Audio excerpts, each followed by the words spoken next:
현상을 꿰뚫어보는 통찰력으로 오늘 시장 함께 준비합니다. 전문가 모시고 인사이트 구하는 시간인데요.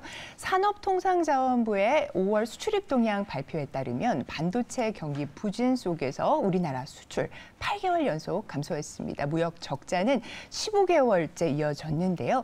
다만 무역 적자 규모가 지난 1월 정점을 찍은 뒤에 점차 줄어들고 있는 추세 확인됐습니다. 또 5월에 대중 수출은 100억 달러대를 회복했습니다. 관련해서 우리 시장의 시사점 영향 짚어보도록 하겠습니다.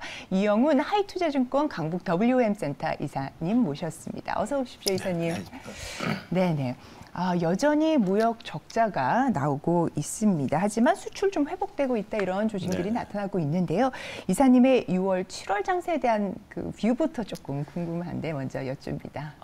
일단 지금 저는 이제 지난번에도 5월에 출연했을 때 말씀드렸던 게 이제 좀 리스크 관리를 좀 하자. 그렇죠. 그러면서 특히 이제 말씀을 드렸던 거는 대형주보다는 중소형주에 대한 리스크 관리를 좀 해야 될 것 같다라고 말씀을 드렸고. 맞습니다.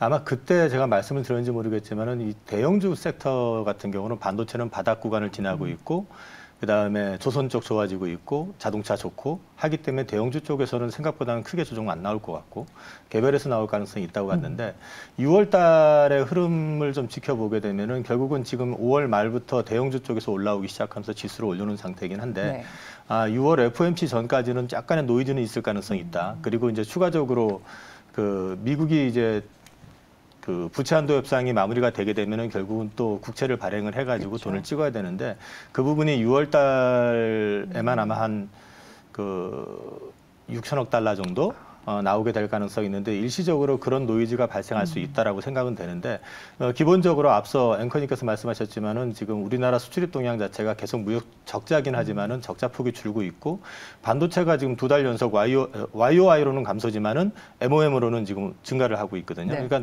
계속 재고 떨기를 계속 하고 있다는 얘기고 이런 부분들이 3분기 들어가면서부터는 좀 반도체 쪽도 수급이 조금 개선되는 그림이 나올 가능성이 있다는 측면에서 봤을 때는 6월 달에 혹시라도 좀 밀리는 타임이 있으면 그 시점을 좀 매수 타임으로 적정을 해보시는 거 괜찮을 것 같습니다. 자, 6월 흐름 짚어주셨습니다. 자, 그리고 5월에 대형주들 회복세 나타내면서 코스피는 좀 흐름 괜찮았습니다. 6월에는 하반기에 3,000포인트 간다라는 분도 있고요. 아니면 박스권에서 지금 지루하게 또 이어질 것이다라고 보는 그런 뷰들도 있는데요. 하반기에 대한 전망은 좀 어떻게 하시는지요? 저는 기본적으로는 하반기가 나쁘지 않을 거다, 괜찮을 거다라고 보고 있는데 이제 증시 3천에 대한 부분에 대해서는 저는 아직 확신은 못 하겠고요. 일단은 제가 지금 염두에 두고 있는 건 올해 사상 최고치는 이제 하반기 중에 나올 가능성이 있다라고는 보고 있습니다. 올해 기준입니다. 그래서 3,000이 될지 2,800이 될지에 대해서는 좀 봐야 되겠지만은 그 이유가 앞서 말씀드렸지만은 무역 수지 부분이 흑자 전환이 되는 타이밍을 지금 노리고 저는 외국인들에서도 반도체 바닥론에다가 우리나라 무역 수지가 이제 흑자 전환이 되게 될 경우에 원화 강세가 나오게 되면서 이 환율 효과를 지금 보고 외국인들이 들어오고 있다고 보고 있는 측면이 있고요. 지난달에 FOMC가 이제 마지막 금리 인상을 해놓고 다시 또 올린다 만다 얘기를 하고 있지만 지금 현재 분위기로는 동결 가능성이 높은데 이게 동결이 될 경우에는 이제 터미널 레이트에 대한 부분만 제대로 연준에서 확인을 해준다면은 이거 역시도 금리는 더 올린다 하더라도 그 시중 금리가 좀 안정이 되면서 그렇죠. 오히려 역으로 이 터미널 레이트 확인만 되면은 조금 더 금리가 안정이 되는 그런 효과가 나올 수가 있고 그 다음에 이제 앞서 말씀드렸던 반도체라든지 2차전지 같은 경우도 1분기는 실적은 생각보다 안 좋게 나왔었거든요. 근데 이제 2분기부터 2차전지 쪽 섹터에 대한 부분도 반전이 좀 나온다면 그리고 지금 논의가 되고 있고 어떻게 될지는 봐야겠지만 이제 곧 얼마 안 남았는데 그 MSCI 선진지수 그 관찰대상국으로 혹시라도 지정이 되느냐 이런 경우에는 이제 더 급하게 우리나라 주식으로 많이 들어올려지는 있다. 근데 이거는 뭐 우리가 결정하는 문제는 아니기 때문에요. 그거는 좀 놓고 봐야 되겠지만 전반적인 분위기는 나쁘지 않다. 그런 맥락에서 이번에 6월달에 혹시라도 그 미국의 어떤 일시적인 긴축 그러니까 국채 발행으로 인해 가지고 시중의 자금을 한 6천억 달러 정도 이제 잡아당기는 어떤 그런 노이즈하고 그다음에 단기에 급등했던 반도체 사이드 쪽에서 일시 조정이 나온다 그러면 그거는 매수의 기회로 한번 삼아 보시는 것도 괜찮을 것 같습니다. 자, 지금 6월에 있을 수 있는 주요 변수들 말씀을 주시면서 정리를 해 주셨고요. 그래서 6월에 이렇게 노이즈가 나올 때 주가가 좀 눌리면은 매수 기회로 삼아 보자 말씀 주셨습니다. 뭘 사야 될지가 이제 궁금하거든요. 요즘은 시장이 너무 이제 수익에 집중하다 보니까 그 포트폴리오보다는 그냥 집중적으로 들어가는 걸 선호하시는 게 있는데 그거는 이제 거꾸로 보면은 그게 또 다른 리스크가 될 수 있기 때문에 저는 항상 이제 포트폴리오 얘기를 말씀을 드리는데 바닥 구간을 통과하고 있는 반도체라든지요. 네. 그 다음에 최근에 이제 주가가 좀 많이 올라온 조선 같은 섹터 같은 경우도 상반기보다는 하반기보다는 내년이 더 좋아지는 실적은 당연히 좋아지는 데다가 최근에 수주를 보시면 아시지만 수주가 이제 그 LNG 캐리어선뿐만 아니라 이제 상선 쪽도 들어오고 있고요. 탱커 쪽에서도 지금 우리나라는 아직 수주를 안 하고 있지만은 탱커 발주가 굉장히 많이 나오고 있거든요. 이게 폐선 교체 시기하고 맞물려 있기 때문에 조선 쪽이라든지 그다음에 2차 전지 지금 계속 조정받고 있는데 2차 전지 쪽에서도 셀이라든지 양극재 속에서도 조정을 많이 받고 있었던 섹터 같은 경우도 괜찮을 것 같고요. 이런 전반적으로 또 그다음에 그린 에너지 쪽에서 뭐 풍력 같은 것도 이제 발주 시즌이 그러니까 수주 시즌이죠. 우리 입장에서는 이제 임박했다라는 측면에서 봤을 때 이런 쪽도 한번 관심 가져보시는 등 좀 포트를 다양하게 가져가시는 전략이 하반기는 더 낫지 않을까 생각이 되고요. 바이오도 한 종목 정도는 편입을 하셔가지고 좀 장기 투자해 보시는 것도 괜찮을 것 같습니다. 자, 포트에 대한 말씀을 주셨습니다. 포트폴리오 전략을 이제 구사를 해야 된다라는 말씀과 함께 반도체, 2차 전지, 특히 뭐 셀이나 양극재 쪽 말씀 주셨고요. 조선, 바이오 중에서도 한 종목 정도는 이라고 포트폴리오 전략 이렇게 말씀을 주셨는데 그린 에너지도 지금 말씀 주셨습니다. 수주 시즌 임박했다라고 하셨고요. 그린 에너지 쪽에서는 어떤 투자 전략을 세우면 좀 좋을까요? 그린 에너지가 지금 좀 움직이다가 주춤했던 이유가 이번에 이제 부채한도 협상에서 공화당에서 이 IRA법 상에 그 AMPC라고 그래가지고요. 이제 세액공제에 어떤 상한선을 둔다든지 아니면 이제 좀 금액 비중을 줄이는 어떤 요구를 할 것이다 했는데 결과적으로 보면 그 요구 자체를 안 했었습니다. 그렇기 때문에 이쪽에 대한 노이즈는 거의 사라졌다고 본다고 하면은 그린 에너지 섹터 쪽을 전반적으로 봐도 되는데 우리나라가 지금 사실 그린 에너지 섹터에서는 강자는 아닙니다. 그리고 이제 미국 현지에서 실제 수혜를 받는 쪽이 그렇게 많지는 않은데 그나마 좀 기업들이 좀 많이 편성이 돼 있는 쪽은 저는 제가 볼 때는 풍력 쪽인 것 같고요. 그래서 작년 말 기준으로 봤을 때 작년 4분기부터 이 풍력의 터빈 회사들이 수주가 굉장히 늘어났거든요. 그래서 이번 1분기 발표 때도 주요 터빈사들, 뭐 GE라든지 베스타스 같은 경우도 계속 수주가 늘어난 걸 확인하고 있는데 작년 4분기에 그쪽 터빈사들이 수주 받았던 것들이 보통 6개월 텀으로 이제 발주를 부품 회사들한테 하거든요. 그럼 우리나라에 있는 회사들 같은 경우는 대부분이 뭐 베어링이라든지 뭐 타워라든지 이런 이제 부품 쪽에 해당되는 회사들이기 때문에 6개월 텀을 놓고 본다 그러면은 이르면 6월, 늦으면 7, 8월 이 사이에는 본격적으로 좀 우리가 수주할 수 있는 여건이 나오고요.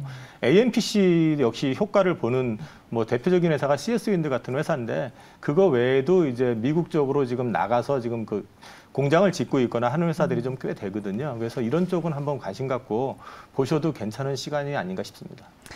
그린 에너지 섹터에서는 미국발 수혜 볼 수 있는 풍력주들을 좀 잘 찾아보자라는 말씀 주셨습니다. 디스플레이 관련주에 대한 이야기 좀 궁금합니다. 하반기에 실적 턴어라운드 기대감이 좀 있습니다. 하지만 동시에 또 수요가 좀 불확실하다, 수급도 불안하다 이런 이야기들이 있는데 디스플레이주는 전체적인 업황, 반등 시점 언제로 지금 보면 될까요? 디스플레이가 일단 먼저 말씀을 드리고 싶은 거는 주도주가 될 것 같지는 않습니다. 왜냐하면 지금 우리나라가 디스플레이 쪽은 사실상 중국한테 밀린 상태고 OLED 쪽 섹터 역시도 중국이 급하게 따라오고 있기 때문에 우리가 지금 투자에 있어서 좀 신중할 필요는 있는데 하반기에 좀 달라지고 있는 거 하나는 계속 말만 있었던 삼성하고 LG의 협업 가능성이 지금 굉장히 부각이 되고 있고 이러면 3분기부터 그 LG에서 삼성으로 뭐 공급이 된다라는 기사들이 계속 나오고 있습니다. 이런 부분들과 관련해 가지고 좀 수혜를 볼 수 있는 부분은 아무래도 소재 쪽이 될 가능성이 많고요.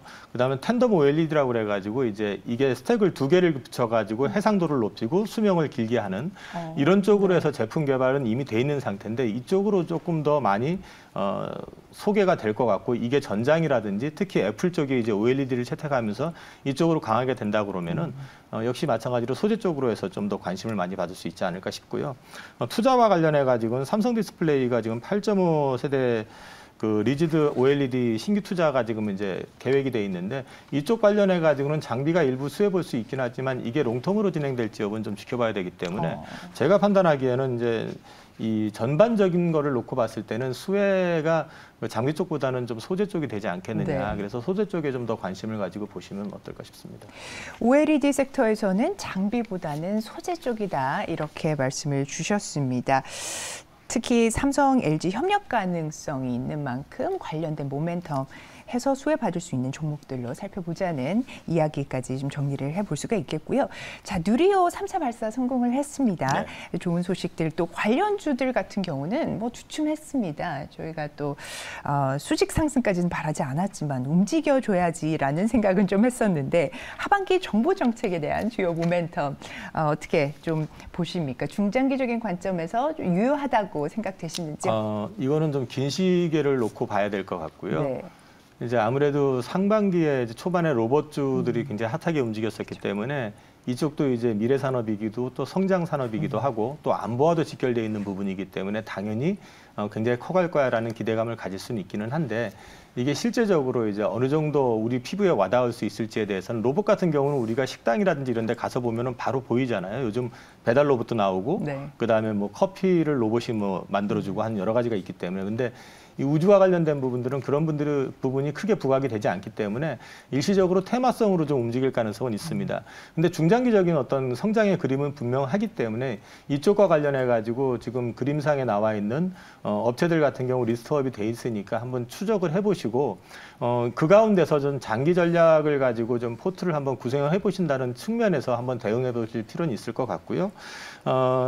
이제 앞으로 우리나라도 이제 그 스페이스 X가 이제 원래 들어오기로 했던 것보다 예정을 좀 뒤로 늦춰서 들어오게 되는데 이쪽 관련해 가지고 이제 우리나라 쪽에서 민간위성 쪽 관련해 가지고 이제 추가적으로 좀 참여가 될 가능성이 있는 회사들도 있고요. 그리고 또 군 통신 위성도 좀 있습니다. 이건 좀 약간 정보, 정찰, 그다음 안보와 또 이제 연결이 돼 있는데 이쪽 사업 역시도 우리나라가 좀 준비를 하고 있거든요. 관련돼 있는 거는 주로 이제 회사들이 하나 쪽에 많습니다. 하나그룹 쪽이 지금 주도가 돼서 많이 하고 있기 때문에 그 그룹사들 중심으로 해가지고 한번 관심 가져보시고 좀 장기적으로 보신다 싶으면 분할해가지고 조금씩 사 모아 보시는 것도 나쁘지 않을 것 같습니다. 네네. 지금 우주 관련주에서는 스페이스X 관련 민간 위성 그리고 군 통신 위성 쪽을 한번 잘 보자란 말씀과 함께 하나그룹주들 또 관련해서 볼 수 있겠다. 포트의 일부로서 우주 관련된 종목은 뭐 중장기적인 관점에서 접근해 보자라고 말씀을 주셨습니다. 자, 지금 외국인들이 사실은 환율에 관계없이 좀 들어오고 있습니다.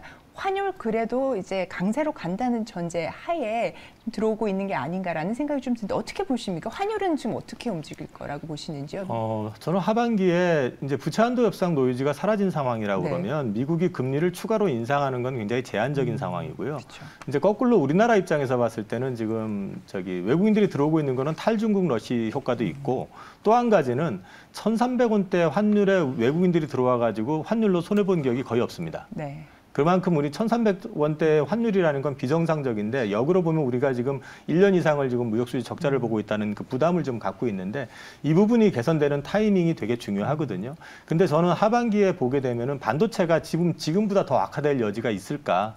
예. 그리고 지금 MOM으로 해서 계속해가지고 수출 물량과 금액이 늘고 있다는 것 자체가 반도체 쪽의 어떤 시그널 자체는 지금 그 외국계 리서치 센터에서 이제 오픈했었던 것처럼 그 트렌드 포스라든지 이런 데들이 보통 3분기부터는 수요하고 공급이 좀 역전이 될 가능성에 대해서 굉장히 얘기를 하고 있거든요. 네. 그렇게 그렇게 본다 그러면은 지금 무역수지 적자 21억에 대한 부분은 이르면 여름부터는 돌아설 가능성도 있다라는 측면에서 보면 환율은 하반기로 가면서 좀 강세가 나타날 가능성이 있지 않을까 싶습니다. 그런 맥락에서 외국인들은 지금 삼성전자를 이 가격에 사도 환율이 떨어지게 되면 그냥 앉아서 수혜가 나거든요. 주가가 오르지 않아도. 그렇죠. 외국인들은 지금 그 효과를 노리고 실제로 지금 삼성전자 투자하는 게 반도체 효과도 있지만은 환율에 대한 어떤 베팅도 좀 있는 것 같습니다. 네, 오늘도 이렇게 명쾌한 인사이트 나눠주신 이영훈 이사님 오늘 말씀 대단히 감사합니다. 네, 감사합니다.